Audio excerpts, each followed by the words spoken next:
Friends, आज अकॅडमिक्सच्या व्यतिरिक्त आज आपण थोडंसं डिस्कशन करतोय. टायटल तुम्ही बघितला असेल अबाउट महेश सर. जे सह्याद्री ट्युटोरियलचे चॅनल आहे ते जे चालवतात ते महेश सर.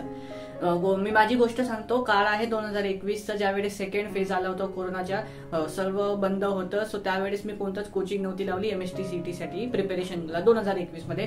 मी फक्त महेश सरांचे रोज सकाळी युट्यूब चॅनलवर येणारे व्हिडिओ आणि त्यांचे जुने व्हिडिओ पण बघायचो. सो मी फक्त त्यांचे व्हिडिओ बघितले, प्रिव्हियस इयर क्वेश्चन सॉल्व्ह केले, ह्या दोनच गोष्टी केल्या. आणि लकीली किंवा अनलकीली काही म्हणा, बट मला CET मध्ये एक चांगला स्कोर येऊन गेला. मला 95.8% भेटून गेले. सो येस, माझ्या MST-CETच्या सक्सेसमध्ये माझ्या आई वडिलांसोबत महेश सरांचा खूप मोठा वाटा आहे. मी महेश सरांना नेहमी माझा सोर्स ऑफ इन्स्पिरेशन मानतो. आज आता माझी इंजिनिअरिंग होत आली ऑलमोस्ट, आज सुद्धा मी सरांचे व्हिडिओ बघतो. आता तर मी काय परत CET देणार नाही, बट स्टील मी सरांचा स्टुडंट होतो आणि सरांचा स्टुडंट पण आहे. आज जे मी युट्यूब चॅनल स्टार्ट केलं आपलं हे OV करिअर 4, याचा पण सोर्स ऑफ इन्स्पिरेशन माझ्यासाठी महेश सरच आहे. महेश सर खरंच माझ्यासाठी खूप मोठा रोल प्ले केला त्यांनी माझ्या पर्सनॅलिटी डेव्हलपमेंटमध्ये पण. आणि महेश सर त्यांनी जे मला सांगितलं ते मी कोणताच डाऊट न घेता किंवा मग काही शंका न घेता त्यांनी आयडियली मी एकदम प्रॅक्टिस फॉलो केली त्यांनी सांगितलेल्या मेथड्सची.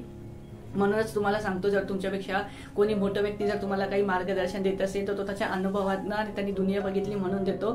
सो अशाच माझी आणि महेश सरांची स्टोरी राहिलेली आहे. आणि ऍडमिशनच्या वेळेस तर रात्री 1-1 वाजेपर्यंत आमचे चॅट्स चालायचे. म्हणजे मी त्यांना फार कन्फ्युज होतो इलेक्ट्रॉनिक्स ब्रांच वगैरे घ्यायची की नाही. तो सरांसोबत डिस्कशन झालं होतं माझं. त्यांनी त्यांच्या भावाचा केस स्टडी मला सांगितला होता की त्यांच्या भावानी इलेक्ट्रॉनिक्स घेतलं होतं. सो काय प्रॉब्लेम्स फेस केले, फ्युचर काय. सो म्हणजे महेश सरांना मी गेले 4 वर्षापासून ओळखतोय. सो सह्याद्री ट्युटोरियल्स बद्दल माझं पर्सनल ओपिनियन असेल, सह्याद्री ट्युटोरियल्स माझ्यासाठी एक घर आहे. ज्या प्रकारे आपण घरात एकदम रिलॅक्स्ड असतो, आपलं मनासारखं आहे, तसं माझ्यासाठी सह्याद्री ट्युटोरियल्स आहे. आज जरी सह्याद्री ट्युटोरियल्स माझं कॉम्पिटिटर असलं कोचिंगमध्ये, कारण मी पण कोर्सेस आणतो, ते पण कोर्सेस आणतात, बट स्टील मी महेश सरांना कधीच माझं कॉम्पिटिटर समजून घेतलं नाही. मी त्यांना माझे नेहमी सोर्स ऑफ इन्स्पिरेशन आणि माझे बेस्ट टीचर आहेत आतापर्यंतचे, फेवरेट टीचर्स आहेत आतापर्यंतचे. ओके, सो हा होता एक short review about Sahyadri tutorials.